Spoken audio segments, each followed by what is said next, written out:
The following was recorded in front of a live studio audience at the Studio 21 Podcast Cafe. This is the United Podcast Network.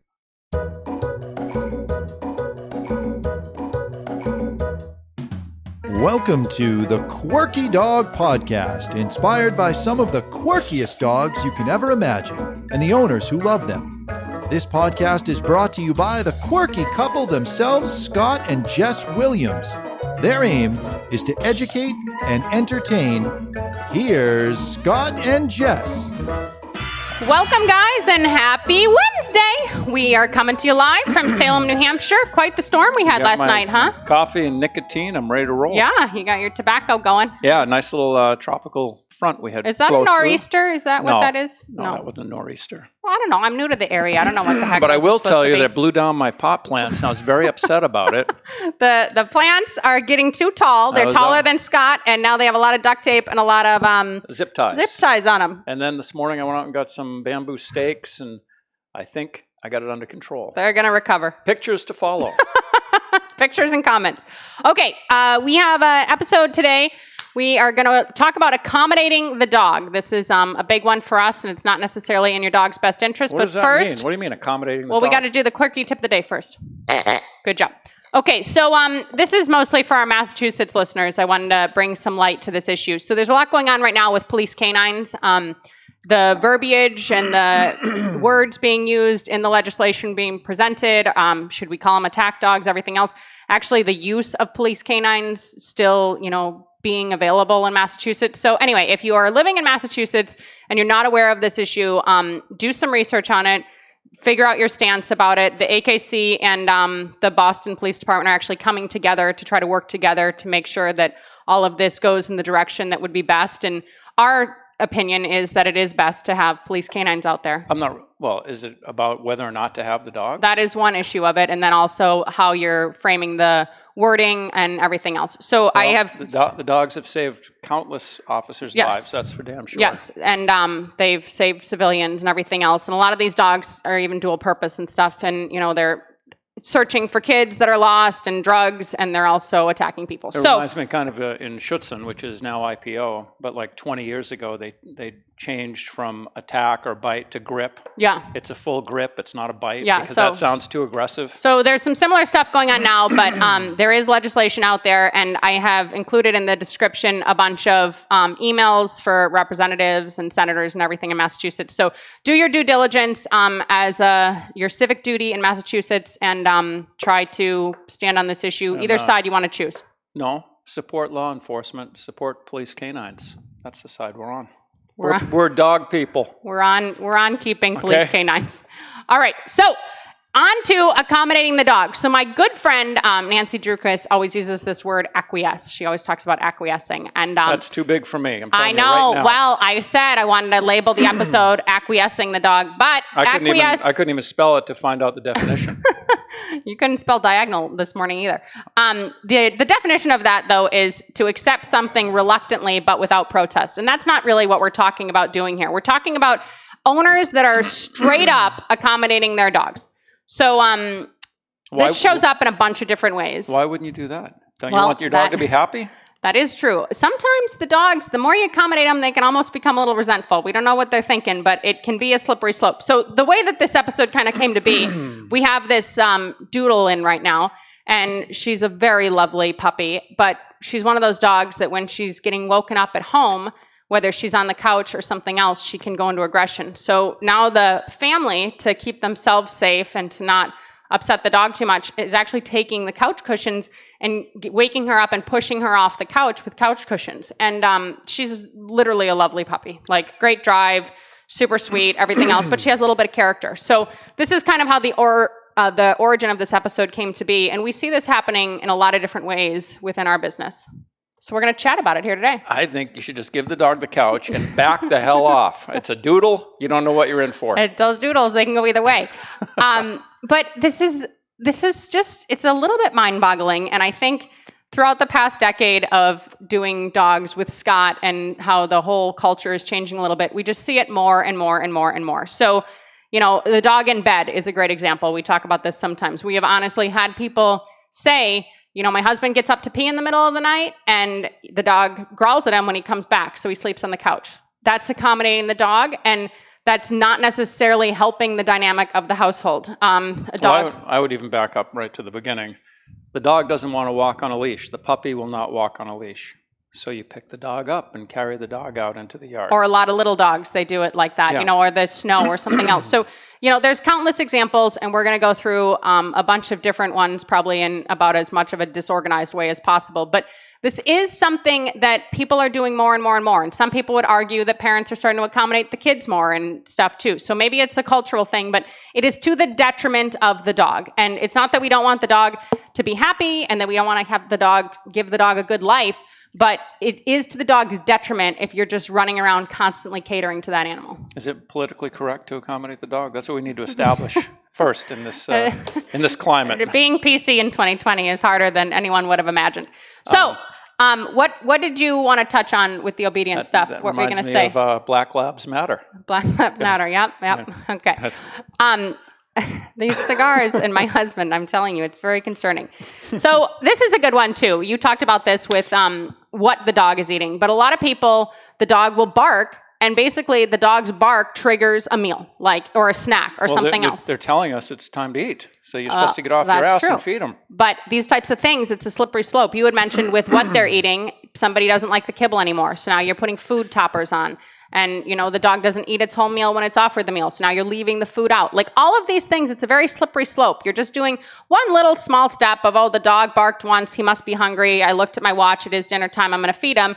And now all of a sudden you're making a whole 9-course meal to try to get the dog to just eat something out of its bowl. Half the time people say that the dog won't even eat out of a metal bowl. They need a plate or a specific, dish or something to eat. So these are all little ways that it can compile. And then your behavioral issues are sometimes spillover from all this accommodation that you're giving. Is that the slippery slope we're talking about? Is that the end of the hill where you slide down to? To me, it's the dog barks to eat, and now you're going to a 9-course meal. So, you got to be careful of what you're doing and how you're doing it. A common one is a puppy cries in the morning, and it's great. It's a little baby puppy. You think, oh gosh, it has to go out. I don't want it to go to the bathroom, and it's great. That's understandable. Puppies do need to go out more frequently than adult dogs, and you want to be careful with water restriction and everything. When you get up to let that puppy out, now all of a sudden every morning it's triggering you to let it out. And then pretty soon it doesn't want the crate anymore. The crate is too much. It can't be in the crate. And if it's potty trained, people say the dog was potty trained, it was fine. The dog didn't like the crate anymore. The crate took too much room up in the house. There's a lot of different ways that you can phrase it in your mind. But if that does happen where your puppy now barks in the morning, fine. The first time it happens, maybe you overslept, get up, let the puppy out. That next morning, set your alarm 15 minutes earlier than whatever time that puppy said, this is the time, I got to do it, I got to get out. And you be proactive and you be ready to get up before the puppy makes noise. Because if that's the chain of the reaction here, where the dog barks, you get up, dog goes out, then all of a sudden the dog is starting to control the setting very early on in its life. And that is not really a good family dynamic. I have a good one. Okay. Is there any type of rhyme or reason to the... No, there never is, because you're here. And be careful with those. You've got to move your mic, like Ed said. He even took his Allegra D today. I don't know what happened. I was doing a class Sunday with a couple that they couldn't get their dog to leave the driveway of the property. The dog just put the brakes on, wouldn't move. And I said, well, show me some healing work in the driveway. And the gentleman was walking very quickly with his dog so that it looked like the dog was walking beside him, but he was actually walking at the dog's speed so that the dog wasn't pulling on the leash. And I thought it looked pretty cool. So I told him, do baby steps for me now so I can see if the dog actually will work, at your pace. And of course, the dog didn't. But he was trying to make the dog look correct.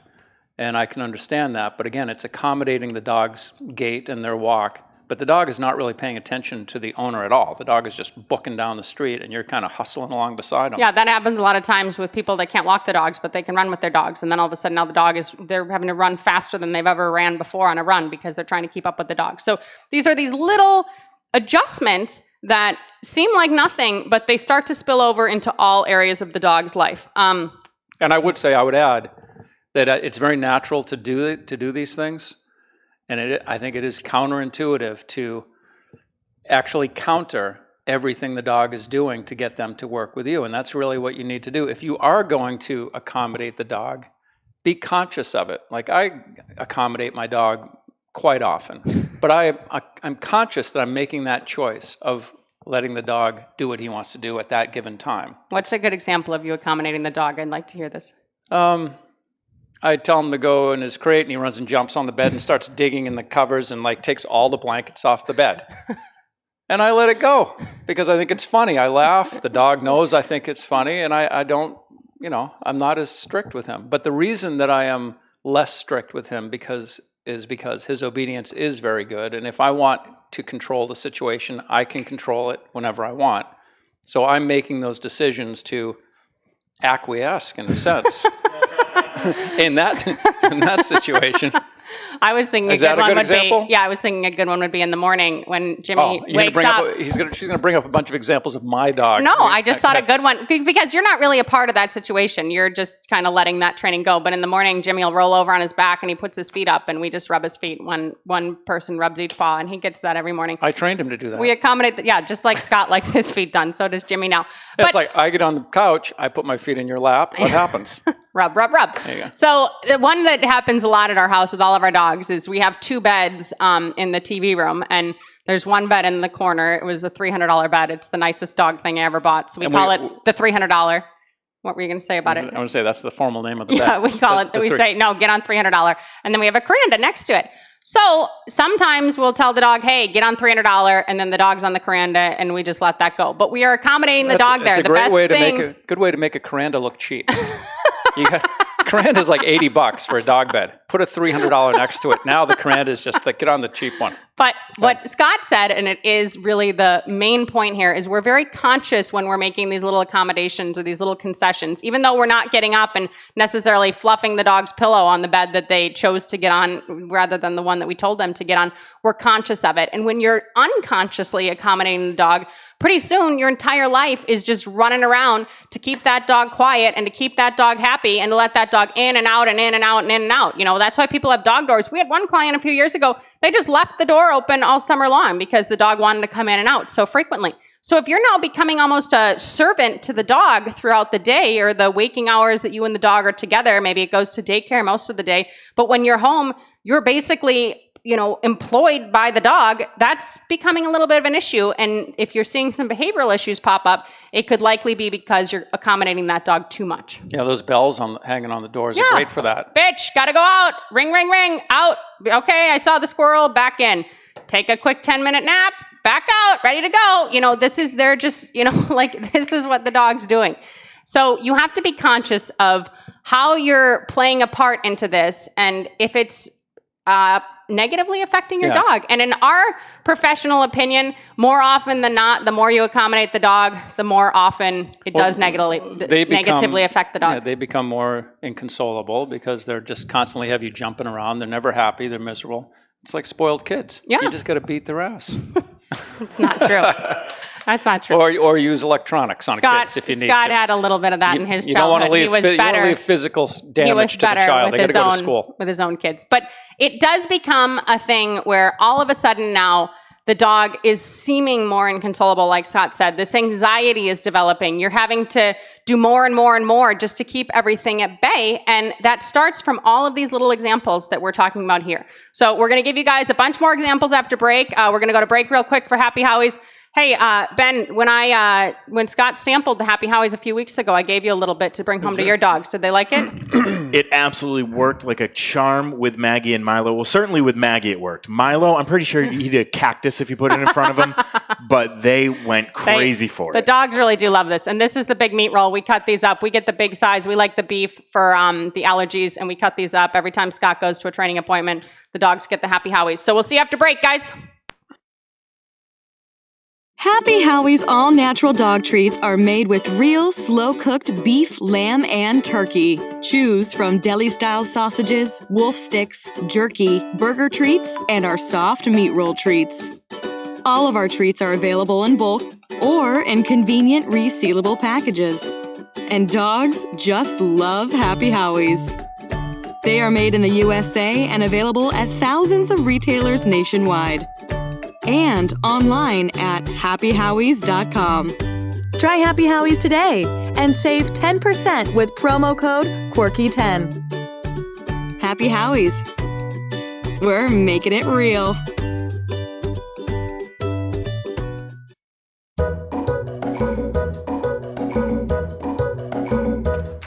All right, guys.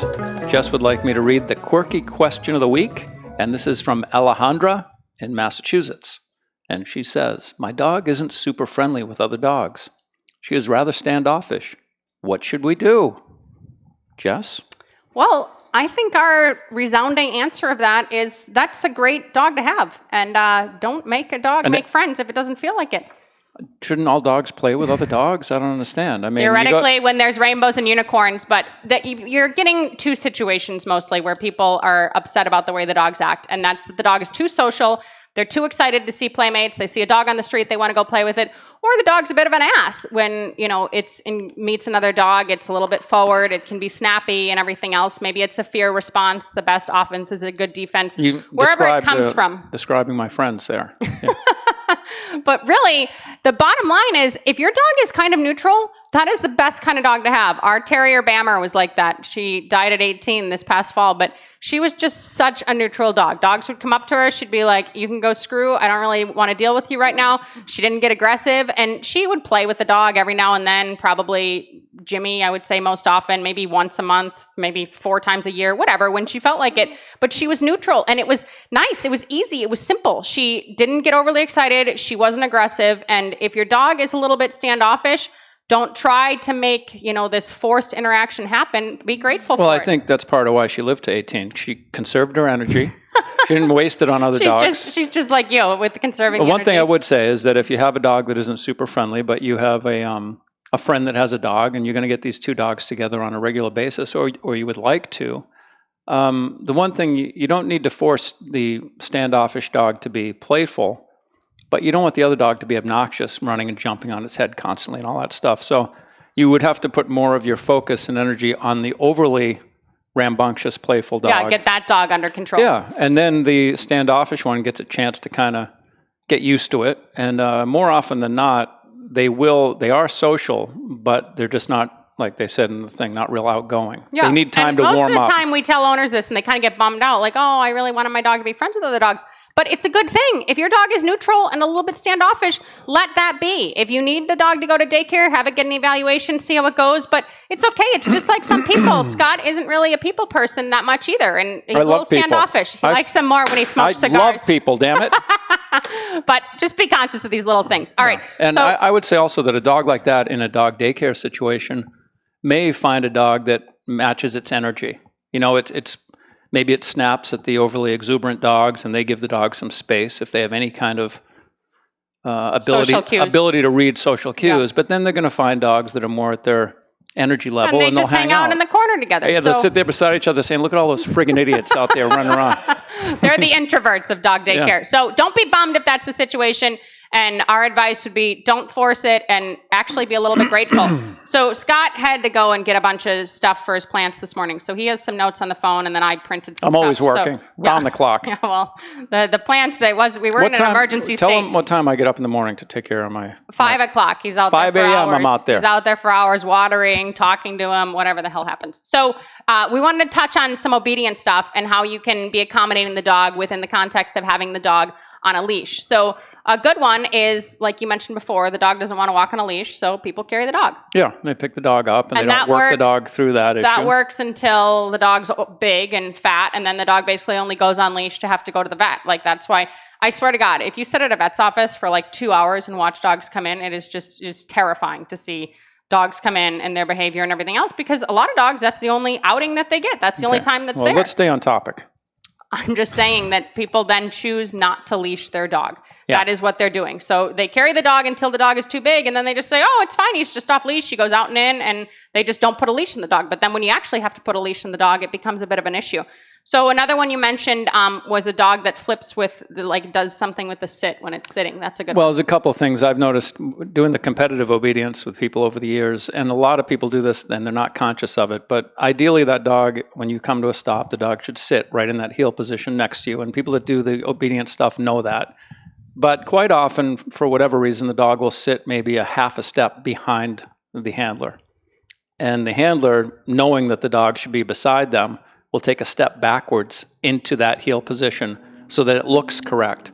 But that's not helping make your dog correct. The dog is never going to sit in the right place if you instinctively step back into that heel position. Or the same thing. If you tell a dog to sit and it takes a few steps forward and then you just go and, okay, well, he's still next to me, you're starting to accommodate the dog there, and that's going to slip a little bit. So you want to be conscious of that, how you're responding to the sit. And then you were talking about, too, if the dog's crooked or flips around. Well, if there's a distraction, if you're heeling past some other dogs, or it could be a squirrel in a tree. So you're just going to heel past that tree, and the dog's looking over his shoulder while you're heeling. And you come to a stop and you tell the dog to sit, and the dog rotates 180 and sits looking at the squirrel. And then you turn so that you're in the correct heel. And I've seen it, more than once. Yeah. Because they know I'm supposed to be, the dog's supposed to be next to me. But that's just accommodating this dog's poor behavior, not paying attention to you. Or a lot of dogs, they have a history of sitting in front. You're getting treats out of the fridge, whatever else. So when the dog hears sit, the dog thinks, I'm going to sit here in front of you because that's where the reinforcement zone is, rather than sit next to you. So then if the dog sits like that, if it flips in front of you to sit, then sometimes people will feed there, or they'll even run around and then get next to the dog and get into heel position again. So if you're doing some of these little things and your loose leash walking is maybe deteriorating a little bit, that could be because you're accommodating the dog too much. And then you talked about actually even walking diagonally too, you were saying. Yeah, I would say, though, with regard to some of these obedience issues, the dog sitting half a step behind you or flipping into a front when you stop because of pre-existing trained behavior in the kitchen type stuff. I'm not saying to correct that behavior, but I certainly wouldn't reinforce it with food or anything. I would just reestablish, move forward and get the dog to sit correctly. And you can even a lot of times use a wall or something. And these sits are little minuscule things, but people that think, well, no, obviously my dog is not growling at my husband and my husband's sleeping on the couch, and obviously I don't jump when my dog barks to eat and get fed. Some of these other little things may be happening and you may not realize it. And then all of a sudden you're accommodating more and more and more, and the walk's less pleasant. Yeah, and it goes back to the devil's in the details saying, because that's what can get a dog to growl at you on the couch. You don't know why the heck this happened. It happened because of all these other little things that are happening all the time, where the dog does whatever they want and they're able to do it and you accommodate them. Now they're growling. And you're like, where the hell did this come from? I don't understand. He's a great dog. I love him. What about walking diagonal? He must have come from an abusive household. What about, we just had somebody call and tell us that sob story. Okay. What about walking diagonally? That's another good one. If the dog is if the dog tends to crowd you on the left side, kind of pushing you a little bit, pushing into your leg, if you're in a wide open area, quite often people will just start walking just a little bit diagonally so that there's no pushing. But now the dog is actually keeping you from walking straight. You're actually walking into the street, into oncoming traffic. It becomes a little dangerous. When I trained in a parking lot of one of the facilities we had, they painted the parking lines on the pavement, which was great, because I'd tell people, follow these lines, do your left as soon as you get to the corner of those white painted lines. And it was more challenging because people now had to adhere to these straight lines. Yeah, a common one too, and you were guilty of this before we met, is I was guilty of a lot before I met you. Now he's perfect. Dogs peeing on leash, that's a big one. A lot of dogs don't. Oh, no, they mark all the time on leash. Well, they may not even do that, but you would do that. You were classic. I mean, literally, well, I don't even know if you're better. I just make your dogs better. But when you trial, I make the dogs go to the bathroom on a leash. It's very easy if you have good control of a dog to just let it go in the woods to pee or something else. But if you're never having the dog potty on leash, then we fly our dogs sometimes when you're in a tight spot and you need the dog to go to the bathroom on leach, then they're like, well, I don't go to the bathroom on leash. I don't have to do this. I'm guilty of that because I had such good off-leash control. I would always, my dog had to pee, I'd take the leash off and say, go friggin' pee on a tree. But it's an important one, and you may not think that you need it, and it's a great skill to teach a puppy. We talk about this in our How to Calm Your Canine course.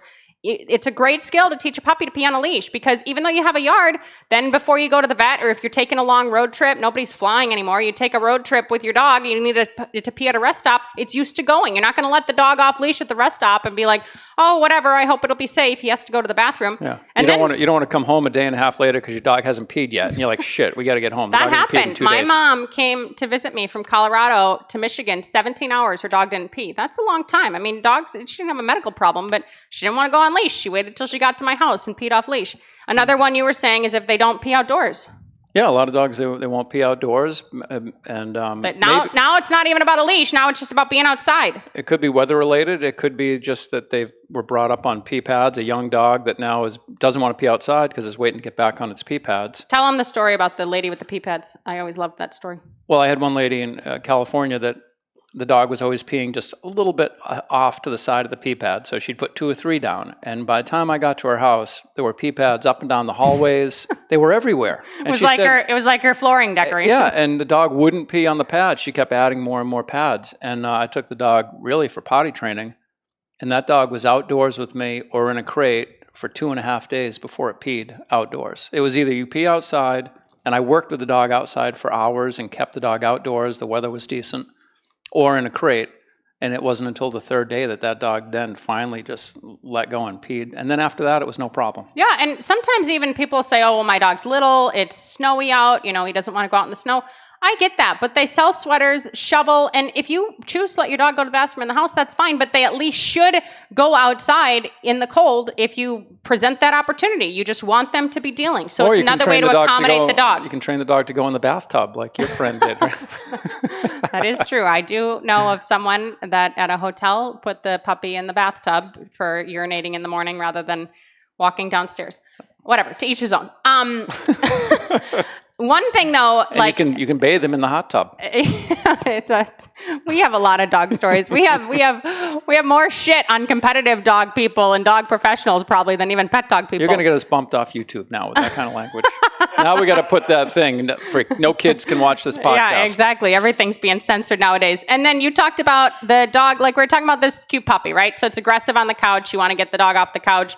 You're pushing it off with a cushion. Some people just go sit somewhere else.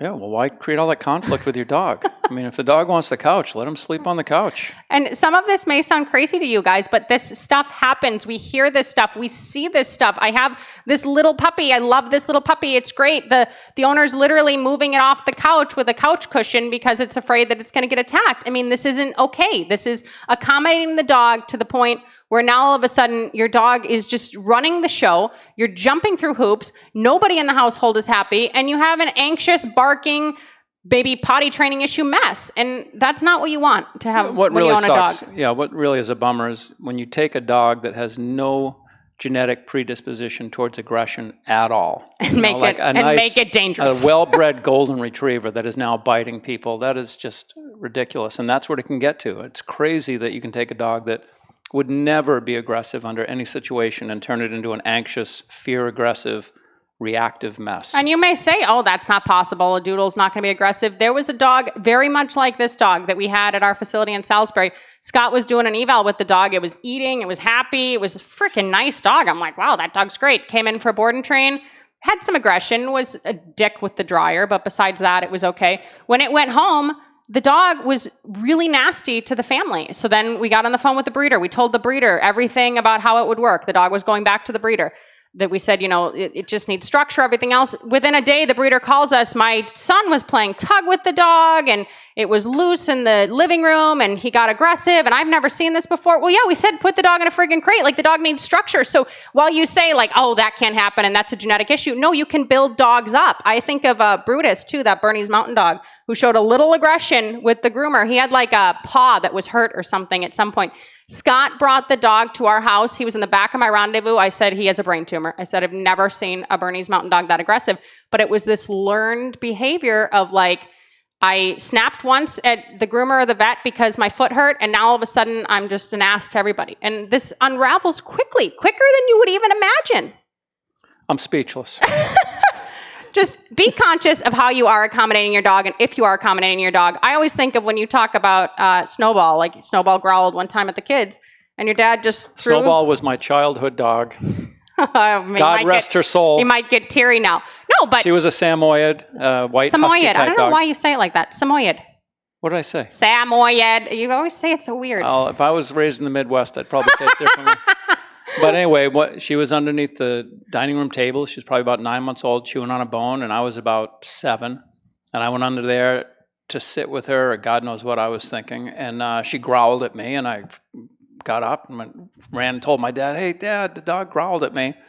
And he just went right in there and moved a chair out of the way, went down and grabbed her by the collar and swatted her on the nose a couple times. And She slept outside. Never did it again. She slept outside. And we're not saying that's how you should address that situation. We made her sleep on the highway. No, she had a long, happy life until you had to go do the bad deed for your family. Yeah. But nowadays, if you tell someone to slap their dog on the nose, you'd probably get arrested. We're not even advocating. Cruelty. We're not even advocating to go that route. But nowadays, people are accommodating the dog. Give the dog more space.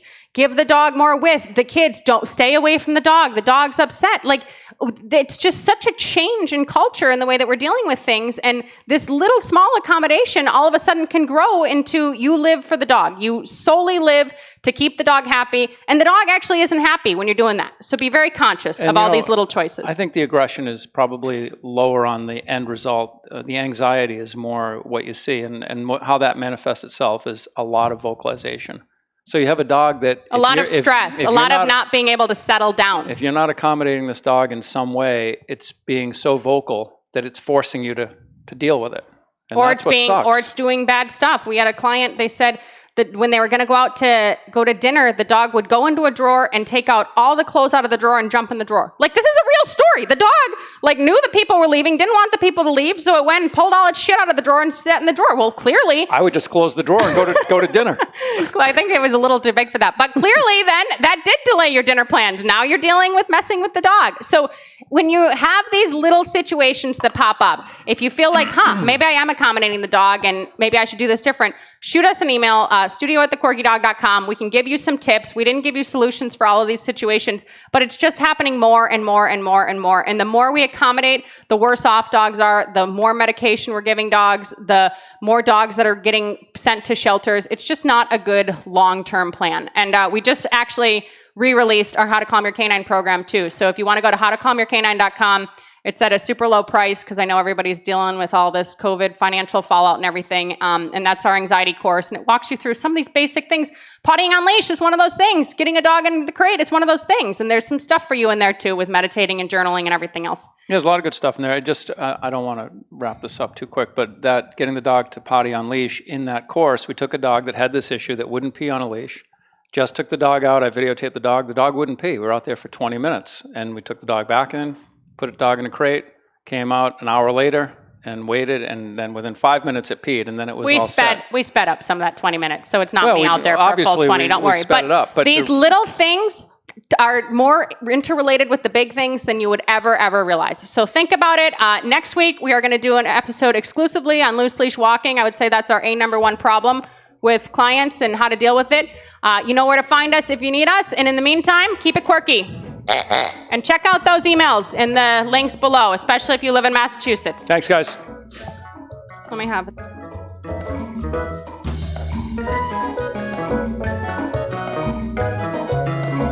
The views and opinions expressed by the hosts, guests, or callers of this program do not necessarily reflect the opinions of the Studio 21 Podcast Cafe, the United Podcast Network, its partners, or affiliates.